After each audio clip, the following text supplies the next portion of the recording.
in every cultural context, we have a tendency to brush up against aspects of the Christian faith that seem just almost incomprehensible to us. And we have to be in connection with other parts of the world in order to recognize that the Christian faith is going to be countercultural at some level, no matter where we are, no matter where we come from.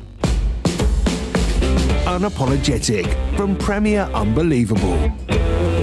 Hello and welcome back to the show. I'm Ruth Jackson and you are listening to Unapologetic, which aims to help you to grow your confidence in thinking through and sharing your faith. We'd love to know what you think of the programme. Do let us know via our social media, or you can drop us an email, unbelievable@premier.org.uk.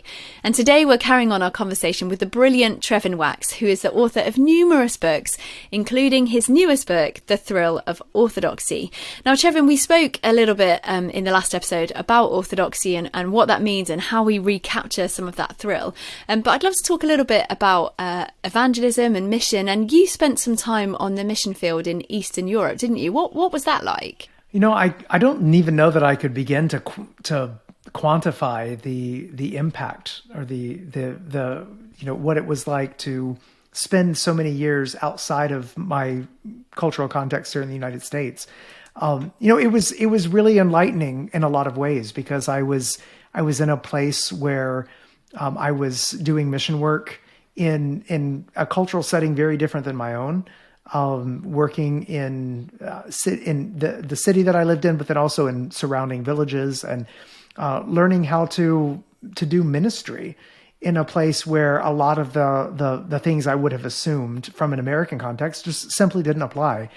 And I think there's something to be said about doing cross-cultural ministry like that, because it not only opens your eyes to the world around you, but also helps you to have fresh eyes when you look back at your previous cultural context. You are able to see things that you wouldn't have been able to see before, things that you just assumed that everyone must think or must behave. You look at those practices differently. And so for me, doing ministry and really coming to learn how to do ministry in a place different than my own context at home was really very powerful for me, and has shaped the way I look at life and ministry and the culture and my writing and all of that through the many years since I've been back. And I've heard you say that you actually found it more difficult to move back to the States than you did that initial move to Romania. Would you share a little bit about that? Because I know it's not a unique experience. I think it was Leslie Newbegin who talked about kind of being a reverse missionary. Would you share just a little bit about that? Yes, I do think the reverse culture shock is real. I've heard other missionaries talk about this. One of the reasons it was harder for me to move back was because when I moved to Romania, I bought a one-way ticket as a 19-year-old. I was on my own. I was single. I was, going to study at a Christian university there while I was doing mission work on the weekends and whatnot. And when I moved back with my wife of already at that point 2.5 years. We had our first son had already been born. He was a year old. We were leaving her family, and we were leaving the life that we had made together there, basically to start over in the United States. And so it was a bit of reverse culture shock in the sense that, I was coming back, and there was a sense of sacrifice that way because of all that we were leaving behind.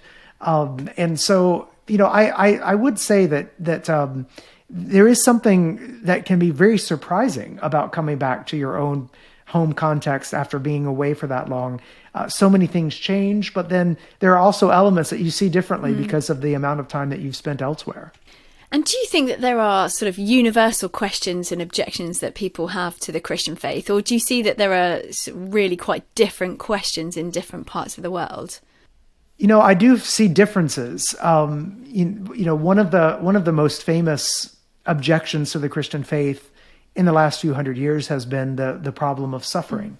How could a God who is good and all-loving and all-powerful be real if he allows so much suffering in the world? I think the brothers Karamazov, Ivan, the character of Ivan Karamazov in Dostoevsky's novel, probably puts together the most trenchant expression of this aspect, this objection to the Christian faith. And yet he does so, and obviously it's a Christian writer who's putting that very critique in the words of that character. So when we think about the problem of evil, what's interesting is that before the 12, 13, 1400s or so, this was not one of the most dominant objections to the Christian faith. Up until a few hundred years ago. So that in itself should give us pause, recognizing that we are formed by certain sensibilities. But even now, looking at other parts of the world, we in the West often love the parts of Christianity that say you're to turn the other cheek. You're to forgive. No matter you're not to resist the evildoer, but you're to forgive even, not 7 times, but 70 times 7. We look at aspects of that and think, oh, isn't that beautiful? Isn't that a beautiful aspect of the Christian faith? There are places in Africa and places in other parts of the world where, for example, some of the views that would be controversial for us, views about sexuality, marriage, and whatnot, are not seen as controversial there. Whereas this idea of not pursuing revenge or vengeance is seen as deeply countercultural. That the call to forgiveness, to turning the other cheek, is seen almost as absurd or as impractical, or that there's no possible way that can actually be the expectation. And so I think in every cultural context, we have a tendency to brush up against aspects of the Christian faith that seem just almost incomprehensible to us. And we have to be in connection with other parts of the world in order to recognize that the Christian faith is going to be countercultural at some level, no matter where we are, no matter where we come from. You say in your book, The Thrill of Orthodoxy, that questions are never just questions, that our hearts aren't neutral. What do you mean by that? I think there's a difference between questions that are part of a faith-seeking understanding, where we're asking questions because we want to go deeper and deeper into the Christian faith, or maybe we have some doubts that we're wanting to find answers to and to really think through. I think that's one type of questioning, but there's another kind of questioning that's almost it's almost like an acid that is eating away at the faith, and in ways that are leading toward the sort of justification of things that we don't want to be true about Christianity. So there's a difference between faith seeking understanding and unbelief seeking justification. And so, of the serpent in the garden had the question, did God really say? You could say, well, it's just a question, but it's not just a question. And so that we see, I think, a difference in the kind of doubt that is like the man who had a son who was racked with, this terrible tragedy of being possessed by a demon, was being thrown into the fire. And when he sees the Lord, he says, Lord, I believe, help my unbelief. He recognizes that there's doubt and that there's challenges. And yet the posture is one of desiring faith. There are questions that lead to that kind of an outcome, that reveal that sort of heart. And then there are questions that are really questions that are chafing against the authority of God, the authority of his word, the clarity of his word. And so I think we've got to recognize that our hearts are not neutral. Our hearts are often pulling away from the truth. And we have to begin to not only question Christianity, but question our questions, to put our hearts under the microscope as we seek to ask questions about Christianity and the faith. Now, this is a huge question, but how do you think we begin to respond to some of the big questions of our day? I think we always have to begin to respond, not with speaking, but with listening. We need to really be able to take it's not merely answering the big questions of our day, but answering the person across the table for us that may be articulating some of those big questions. And recognizing the person in front of us and having conversations that go deeper than simply trotting out the answers that we may find in an apologetics textbook of sorts. Those can be helpful, but at the end of the day, a lot of times we're talking about an emotional resonance that may be there, that people may have on any given subject. Sometimes people are not asking questions simply from an intellectual standpoint, but because of past experiences. We also need to recognize, we could make a case for the beauty and the goodness of the Christian truth and the beauty of the melody of the Christian gospel. But we could tend to have a very judgmental approach toward people who may be getting out of the pool of orthodoxy, so to speak, and moving away from the church. But we should recognize perhaps one of the reasons that some people leave the church is because the waters themselves have been toxic. I mean, you see the corruption in many churches that are there. That can also become an excuse for people to leave the faith, maybe because they haven't been in a bad church experience of their own, but have seen someone else of an experience. So I think we've got to go back to respond to the big questions of today. We need to fortify our own faith, and we need to wrestle with some of these questions ourselves. And yes, it's good for us to have a good answer prepared for some of these challenges that may arise. But at the end of the day, I would go back to something that the apologist Francis Schaeffer said when he was asked how you would share, what you would say if you had an hour to share the gospel with someone. I think this is something, he said something along the lines of, I would listen to them for 55 minutes and ask questions, and then I would spend the last 5 minutes sharing the gospel with them. Meaning I would want to make sure that my gospel presentation is tailored to the very particularities of the person that's sitting across from him. I think there's something very wise in that, of recognizing that we don't just come with answers, we come with questions for the questioner. You mentioned there lots of people sort of leaving the church, and I guess particularly, prevalent, that seems to be young people, both in the US and in the UK. How do you think we combat that kind of mass exodus of young people leaving the church, do you think? I think one of the challenges that we face with young people leaving the church is that the air that we breathe culturally is an air that really doesn't have much of a place for God. And so the environments that we often send children to, or that people are growing up in, are ones in which God is, if he's there, he's irrelevant. He's over to the side. He's marginalized. He's relegated to, perhaps giving your life a little bit of a spiritual dimension if you think you need that, but not really there as active and present in one's life. This is the air we breathe. I think the way that the church must combat that is by providing a very different kind of environment. It's important, yes, that we have apologetics ministries, and that we are able to answer questions and help people in our churches understand not just what they believe, but why they believe what they believe. I have found that teenagers and young people tend to be very, very open about very deep questions. And if we don't have answers to those questions, they will find them elsewhere. They will go elsewhere for them. So I think we do need to be prepared to walk with people through that process of them owning the faith for themselves. But I believe one of the main reasons that people leave the church, particularly in the college years, is because they went off to university or to college or continued their studies and then just dropped out of church while they were there. They didn't find a church. They were never connected to a local church.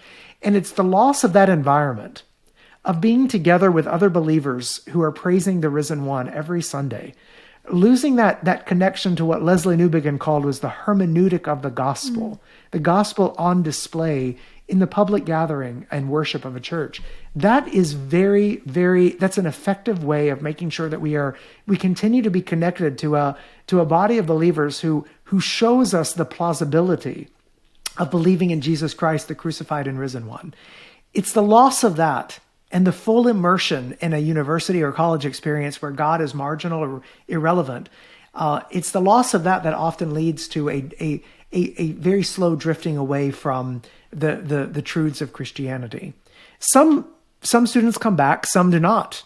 But I think we've got to be very intentional about insisting that the church and the gathering with other believers and the connection to and the fellowship with other believers is not something that's optional to the Christian life. We will not remain Christian by our intellects alone, but by our communion with other believers. And I think it's important for us to recognize that if we are to stem the tide of those who leave the church. You talk there about people thinking that God is no longer relevant. He's irrelevant. But you say in the Thrill of Orthodoxy that it's not our job to make Christianity relevant, but to demonstrate Christianity's eternal relevance. How do you think we do that practically? How do we demonstrate Christianity's eternal relevance, do you think? I think one of the places where we can do this most easily is often when tragedy strikes in the lives of other people. This idea of expressive individualism, that you sort of look inside yourself to find yourself and then express yourself to the world, and you gather around people that will affirm you and accept you as you are, and if you want a little spiritual dimension, maybe you have some kind of a religious practice or some kind of spiritual activity, wellness ritual, whatever it might be. That way of life is so plausible to people today, but it doesn't work in times of intense suffering. There's a sense in which we think that we're going to be happy by pursuing whatever it is that we desire the most. And sometimes you'll be walking along with neighbors, friends, maybe even family members who have adopted this way of thinking and this way of life. And it can be hard to bring Christianity to bear with people who feel pretty much satisfied with that's really all they need in life. This way of life isn't, you often don't see the challenges and the holes in this way of life until suffering hits, until tragedy comes that's unexpected, until you realize that you're pursuing these certain desires and yet they didn't bring happiness like you thought they would. That maybe you achieved some of the success that you wanted and then realize that you're still unhappy and unfulfilled. I think as Christians, we've got to be ready to respond to that sense of disillusionment. We've got to wait for it.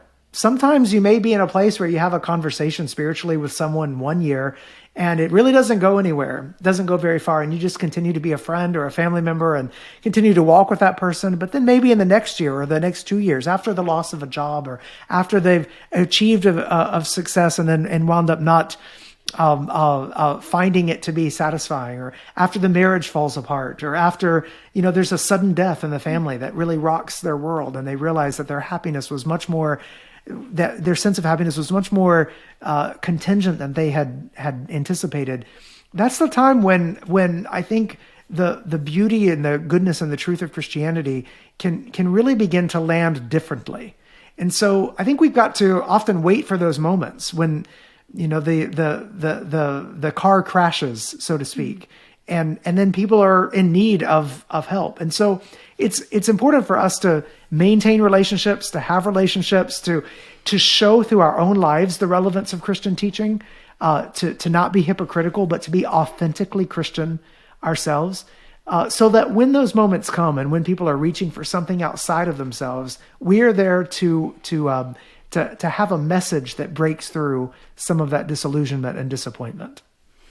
Taking a slightly different tack now, how do you think we respond to some of the culture wars in the US? I think the culture wars are real and they have been with us for a long time, and I think they will continue to be with us. And a lot of times we think of culture wars as merely something that is ginned up by the church on the right. I think culture wars really go both ways, both right and left and politics and whatnot. That culture warring sensibility is part of just political back and forth and wrangling that we see. I think for the church, it's important to maintain a sense of prophetic distance from all of the most political battles that are going on. This doesn't mean that we're not involved, doesn't mean that we don't speak out, doesn't mean that we don't vote. Doesn't even mean that Christians shouldn't campaign, but it means that the church has got to set culture wars in the context of a larger and greater cosmological war that we see described in the New Testament. The New Testament describes the war ultimately not against flesh and blood, but against the powers and principalities, the rulers of the darkness of this present age. I think it's easy for us to villainize our neighbors, to make enemies out of our neighbors, or even if we do have legitimate enemies or opponents that are doing us harm, to forget the Lord's command to love our enemies means that the way that the war is fought is not in the way that the world fights a culture war. That we are called to exhibit and to display the fruit of the Spirit, no matter how much those culture wars are raging. So I think maintaining that element of prophetic distance, recognizing that we speak with a word that is transcendent and is not bound to the earthly squabbles and wars of our present time, is something that the church must continue to insist upon. When we are engaged politically, we must make sure that we are not only fighting for the right causes, but that we are fighting for them in the right ways, the ways that the scriptures lay out for us, that we don't adopt the same worldly tactics and same worldly perspectives as those around us. That is very difficult. It's very hard. Sometimes it seems impractical. Sometimes you wonder how you could possibly win a culture war using the spiritual armor that Paul recommends for us. But we really have no choice if we are going to follow King Jesus in the way that he lays out for us. We've talked about orthodoxy, we've talked about evangelism. I suppose this kind of ties it all up nicely. How do you personally, Trevin Wax, know that Christianity is true? I think there are several ways of that. I think it's difficult to answer that question because in one way I answer the question saying I know it's true because I'm convinced both in my mind and my heart. Convinced in my mind because rationally I believe there are good reasons to believe in the truthfulness of Christian claims about Jesus Christ and his resurrection. So there are also reasonable arguments made throughout church history. You know, some of the classical arguments for the Christian faith. The teleological argument is one that holds particular persuasiveness with me. The way that things seem to be finely tuned for human existence. Lewis's moral argument resonates with me. There are all sorts of reasonable reasons to believe in the truth claims of Christianity. But at the end of the day, I believe Christianity is true because Jesus, the truth, has captured my heart. I don't know that there's any way other than to be like Pilate. You can look at Jesus and say, what is truth? And not see truth himself standing across from you. Or you can be like Peter, recognizing the truth of the one who is there, who when he asks you who he is, you say, you are the Christ, the Son of the living God. There's ultimately not a strong answer to the question of why I believe it's true other than that the truth has captured me. The truth has pursued me, has overtaken me. It's as much an answer of what God has done as much as it is an answer of what I may believe. As we finish off today's podcast, Trevin, if you could go back to sort of teenage Trevin Wax, is there anything that you would want to say to him, sort of learning everything that you've done along the way? If you could go back and just say one piece of advice, is there anything that you'd want to say to him? No, I would tell my teenage self, don't be too sure of your own convictions on all sorts of matters that are not the essentials of Christianity too early. Because there's a lot of good reasons to have a lot of good debates about a lot of aspects of Christianity through the years that different Christians of goodwill who submit to the scriptures have had disagreements on. I think I would probably just want to remind myself as a teenager that just because you have come to a certain conviction, you've got to make sure that you leave room for other Christians who agree with the essentials of the Christian faith and yet have room to disagree on some of those secondary and tertiary issues. It's really easy when you're young to assume that you've arrived at all of the truth really fast. And only years and decades of faithful study of God's word in community with other people who love Jesus and love his people, that leads to a more fruitful reflection as to where, the kind of generous Christianity that I think is at the heart of what it means for us to follow Christ, convinced in our own minds of all sorts of things we see in the scriptures, but then holding the extending the arm of fellowship to people who, even in our own churches, who may disagree on some of the things that we find precious. That's such great advice for everyone, isn't it? Thank you so much for joining us, Trevin, and thank you for listening to Unapologetic. As always, you can find out more about our guest through the links with today's show, and I'll put details of how to find Trevin's brilliant book, The Thrill of Orthodoxy, down there as well. Don't forget there are more shows, articles and resources at our website, premierunbelievable.com, and you can also register there for a free ebook. Thank you for listening, and see you next week. Unapologetic from Premier Unbelievable. For more shows, resources and our newsletter, visit premierunbelievable.com.